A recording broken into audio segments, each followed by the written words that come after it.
What was completely ruined because too many people start doing it.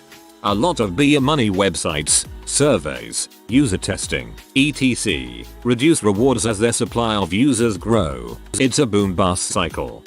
Flower fields, wild or otherwise. They are beautiful and can make an amazing scene for a professional photography shoot for someone who is careful not to destroy the area in the process. But put that photo on Instagram and everyone wants the same picture and ends up trampling the fields, which then results in all photography, and even visitors, being banned. Same with many natural historic environments.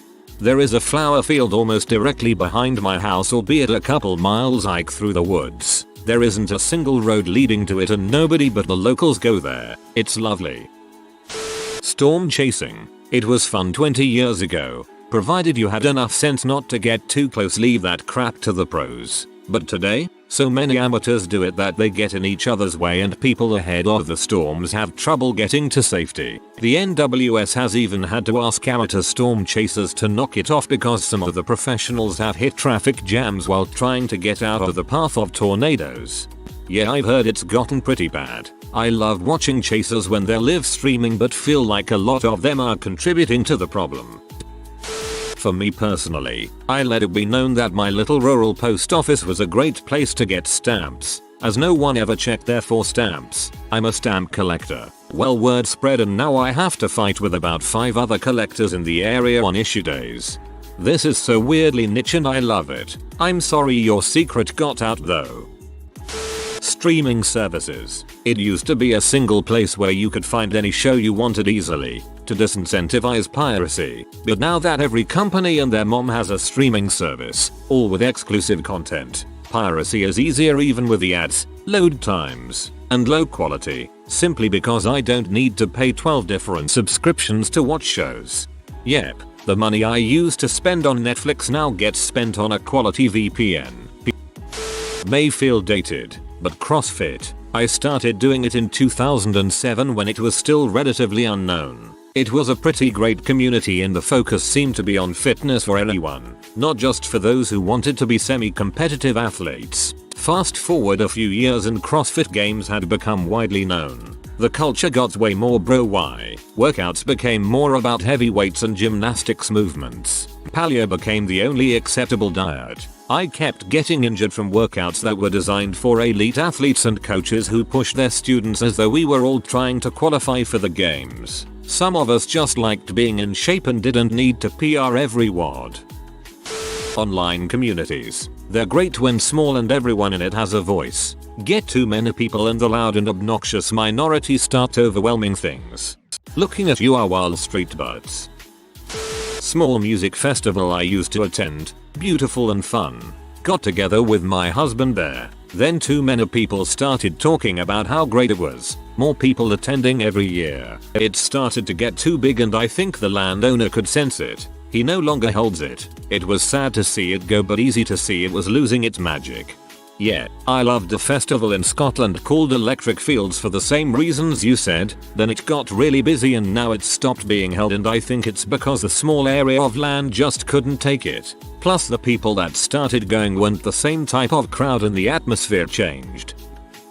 Everything tourist. So many national parks now bumper to bumper traffic. So many places with cute shops and cafes now have police that make everyone now bust a gut. Keep walking. People trying to play frisbee on cram-packed beaches full of dog crap. Too crowded.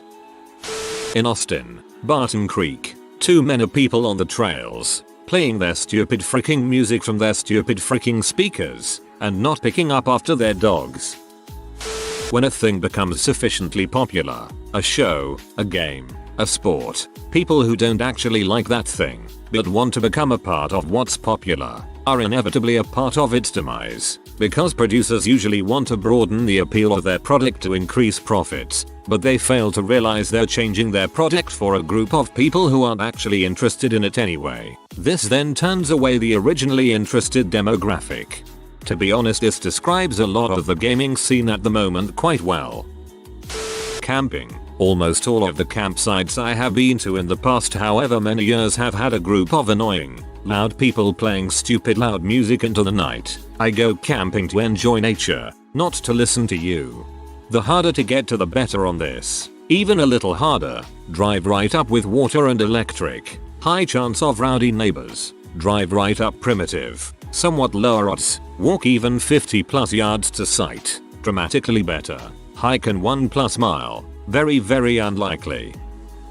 A serene, unspoiled mountain lake was perfect for fishing, swimming, and just enjoying nature. There were just a few summer cabins along the lakeshore and the area was kept clean. The only sounds were fish rippling the water and birds in the trees, the air naturally scented with pine. Then, the lake was discovered and people started buying up every available bit of lakefront real estate to build oversized houses and docks for high-speed motorboats. Now, as I once lamented, the pure water of the lake has become polluted and the fish are mostly gone. Outboard boat engines dominate the sound and the pine trees have been chopped down in favor of development. Don't forget the water is now murky and brown. Those freaking boats churn up the sediment and do some real work on the ecology.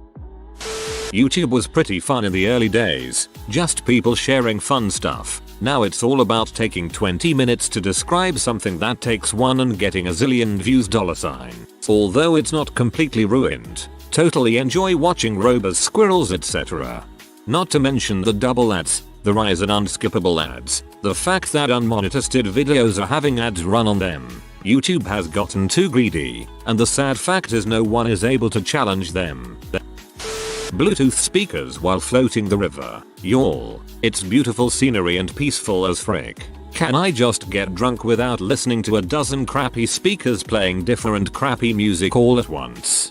Bluetooth speakers in public spaces in general. It is super annoying to be on the train, walking to my ferry, on the trail, etc. and have to listen to someone else's music. Concerts and shows where everyone is holding up their phones trying to record everything. Do these people not realize that they're completely ruining the experience for the people sitting behind them and who also paid good money to see the performance? And they are never, ever going to watch that crappy video anyway. Probably most nature. When I lived in the Bay Area I looked forward to spending my weekends in nature, away from people. That changed. Now everyone shows up everywhere and is really freaking loud and rude. Ugh. Glad I left. I guess this has been happening many places. I don't get the people that hike with Bluetooth speakers. Earbuds are lighter and the sound is better. Oh yeah, and you're also not selfishly ruining the experience for everyone around you. The housing market because of people investing in rental properties. Half the houses on my street are rentals. Doesn't even feel like I'm part of a community anymore. Wait till they all go to short-term rentals. Look to Barcelona if you want to see maybe the worst example of this. Camping. When I was a boy in the 1960s we could spontaneously decide to go tent camping at a state park on a weekend. We could even gather firewood. 50 years later and 125M added to the US population. Not anymore. Thrifting. Thrifting used to be a way to dress yourself and your home for much less. It used to be a way to find full wood furniture for cheap, good quality tailored clothes that fit to a T, and furbish your home when you're not loaded. You can still do all of those things today, but often, the prices are much higher than they used to after so many people discovered that they can buy a good quality, and sometimes branded, leather bags for a few dollars and sell them on eBay for hundreds. For many, thrifting isn't a cool lifestyle that they inhibit because they want to be environmentally friendly and hipster-like. For many it's a necessity. People searching for cheap thrifted goods and then reselling them for 10x the price they paid for it is very basic market economy, and I understand that. But the very same actions have made it even harder for those on the breadline to actually dress themselves and their home. Leather bags for a few dollars and sell them on eBay for hundreds. Our local thrift store started pricing items based on what they saw on eBay and even printed out a listing to prove its value. I miss the days when people were too embarrassed to be seen at these places. Writing and film criticism. I've seen too many people claim to know what they're doing completely fail to understand the fundamentals, ultimately harping on things that aren't mistakes, and praising things that are. I enjoy watching several different movie analysis YouTube channels. The better ones don't just sum up the movies. They find themes, analyze character development over time, discuss a director's impact on the movie, etc. That's what I'm looking for. Everything. Every freaking thing. If people enjoy it, someone will start a trend or a hashtag and it will become a thing on social media that you have to be seen to do, or want to do in order to be in. And then, if people are enjoying it, if it's popular, someone will find a way to monetize it and profit from it, which usually involves making it widely more accessible to open up their possible market. Twitch. Popularity in the past 3+ years has brought on so many changes to the site for the worse. I forget the precise number, but a couple years ago, if you had 30 viewers, you were in the top 50% of streams. Today that number is something like 5. The market is basically oversaturated. When everyone's on stage, no one's in the crowd. Driving early to work. Now because everyone does it, it's the same as the rush hour. Or driving in general, it's difficult to get anywhere with the traffic now. Toronto. Used to be a very accessible major city. Now it's so packed with people it's impossible to get around. Giant condo buildings everywhere. Downtown Toronto used to be so enjoyable to just aimlessly wander around through. Quite chill for a city of its size. Now it's just a hassle getting anywhere. I know this can be said about many other cities, but Toronto in particular seems to have changed very drastically in this way. Nostalgia. This is an incredibly vague answer, but the whole wave of 80s 90s nostalgia on TV and movies has been oversaturated. Nothing new is standing out. I'm wondering what people 30 years from now will look back at this time and reminisce about. To be truthful, I don't remember anything about this decade except how crappy it was until I'll remember some random meme. May the 4th. I hate that every single company tries to tie in their macaroni and cheese or auto dealership to this stupid Star Wars Day, April Fool's Day. Again, you spend the whole day wading through unimaginative, tired cliches from boring companies and sports writers who can't be bothered to put more than a second's thought into their hilarious joke. Just stop. As someone with the name Luke, I also hate May the 4th. So very much. I debated posting this on a throwaway account, but here goes. BDSM. 50 Shades of Grey made people that had done zero research think they wanted to be in the lifestyle, but they failed to realize what the lifestyle actually is. There are things within that lifestyle that can be very dangerous if you don't know what you're doing. And reading a friggin' badly written series of books is not research, nor does it make you an expert. Honestly, anything. Reddit is anal about gatekeeping, but I believe that a healthy dose of that can exist, just enough to maintain a healthy group of people who share the same interests without diluting it. I've seen far too many communities, especially small ones, get destabilized by people who are kinda into what the group stands for but want to do their own thing more than keep the spirit of the group alive. How is it progressive to let anyone enjoy everything without any kind of boundaries or standards if accommodating new people means passionate and dedicated long-term members end up feeling disillusioned? Video games. Particularly that a lot of young kids now see it as a way to become rich. You pretty much can't play online games just for fun. Holy crap, this one's relatable. I just want to have a nice time playing CSGO, yet my friend, who is considerably better than the other 4 men in the queue, takes everything seriously. He always states how the game shouldn't be fun as if it's his job or SMTH. He has been offered invitations to join teams yet rejects them all cause they're not good enough. It just seems like a toxic mindset, emo. I'm an butthole, I know, but I was irritated when quarantine had tons of people hiking and fishing and stuff. All my favorite parks and spots were full of people and their children, trashing the place and making it impossible to social distance or enjoy my normal park time. Social media used to be a place where you could connect with friends and see what they're up to. You still can if you follow your friends and family only. Nowadays it's just flex culture and hustle P on there. And the sports pages on Instagram keep hyping up LeBron James and Tom Brady all the time. It irritates me, so I purposely alter my algorithm so I don't have to see that crap. Fidget spinners. Originally, they were made for people with ADHD as something to help keep them from getting distracted by giving their subconscious mind something to do. But somehow, it becomes a huge freaking meme and almost every man, woman, and child had at least 77 fidget spinners. Before long, like everything that becomes popular on the internet, It was popularized to the point where suddenly, the cool thing to do was to hate it and everyone who uses one. So the people who had fidget spinners because they needed them could no longer use them without everyone else looking at them like brain dead 7-year-olds. I work in a school. This goes for most fidget toys or concentration aids. The current trend is those plastic poppers that are kinda like bubble wrap. You get the 2 kids who needed using them. The next week half the class has them and sit there making noise and not focusing on the lesson. My high school was built to house 600 people maximum. We now have 800 kids. We also don't have enough school hours because of this. I only had 12-hour school weeks from the new year onwards. The bike racks are also completely packed to the brim. Van life. I dreamed of living in a van in 2010 but could never scrape together the money. I find a parking spot I can buy for super cheap in a crazy hot spot in the city. Now everybody and their cousin are buying up vans to live in. Now trying to chase the teardrop trailer dream. Build something lightweight enough for a super small car to haul but can leave it behind at campgrounds while we explore and it won't blow away.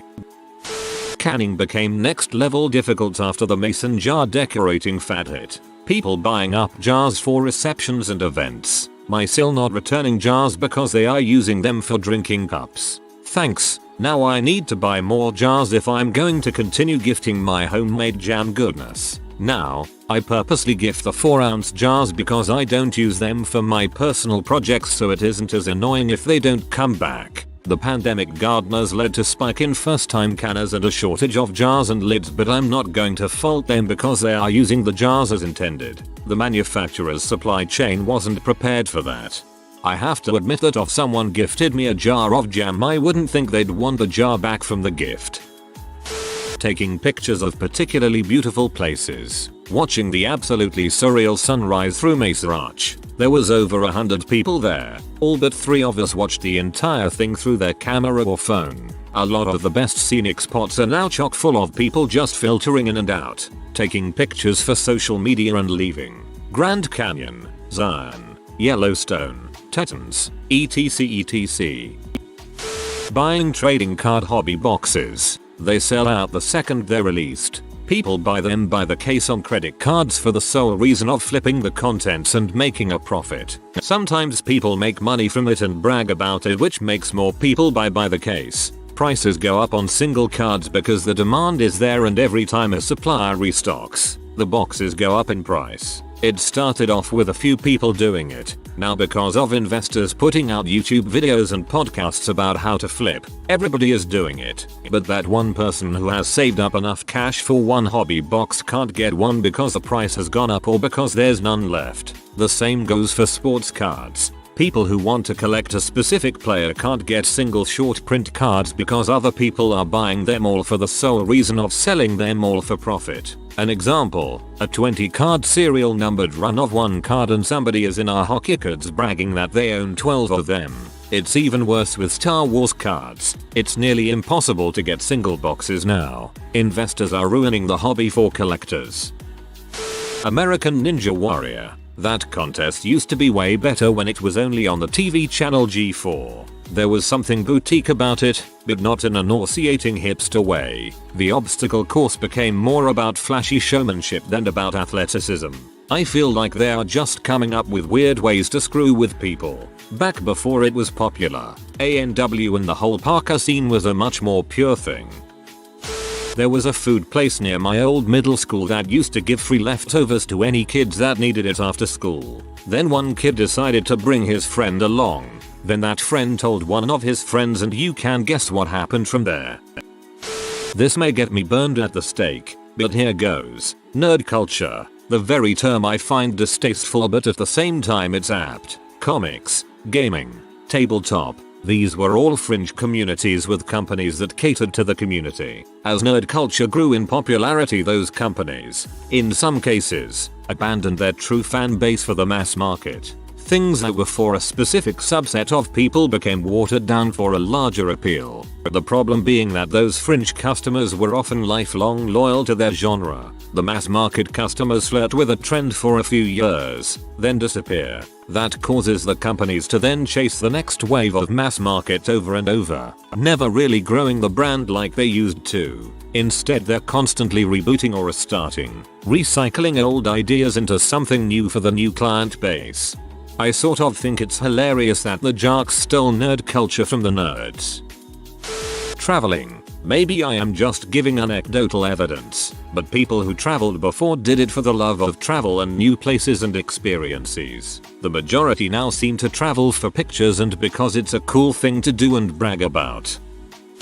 It's a bit of a jackass thing to say, but I'm always a little annoyed when one of my favorite movies or TV shows get really popular. When I watch a smart movie or TV show, I like it best when it has a small loyal community of people who equally like it and love talking about it because they understand what it's about and feel like it's something that resonates or interests them. But when it's popular, 99% of the buzz goes from stuff like, ending explained, why is X so weird, top 10 reasons the show is actually terrible, WTF did I just watch, came here cause of X referencing it, not to forget all the unnecessary remakes and spin-offs that are commissioned. Cedar Point. Probably kinda stupid and obscure, but man, that place kicked butt in its prime. Now you're spending maybe 11 of the 12 hours you're there just standing in line because they let so many people in the gates. It's not even worth the money anymore. When bands get so popular that they outgrow the smaller and better venues. Don't get me wrong. On one side, it's amazing to see a band evolve and grow their fan base and catalog to a point where they are wildly successful. That's the whole point, right? On the flip side, it sucks from a fan perspective where literally the only venue they can play at is a massive arena of 10,000 plus seats. Or worse, a festival of 15,000 or much more. The small intimate venues of a couple hundred people. Or even the mid-size and particularly the orchestra theater that are virtually perfect for sound are so nice. I get it. But when you're so far back that you can't see a single thing, or the bad venues where the sound is bouncing off concrete walls and is horribly awful, those ones are a bummer. Purchasing microtransactions and loot boxes in video games. It seems more and more games are starting to be filled with them. EA and Activision are to blame for that. They figured out that they could make $1 billion a year off gambling addicted idiots and started designing their games around those people. If you are new to the channel, you can subscribe. I publish new videos every day. Until then, check another video.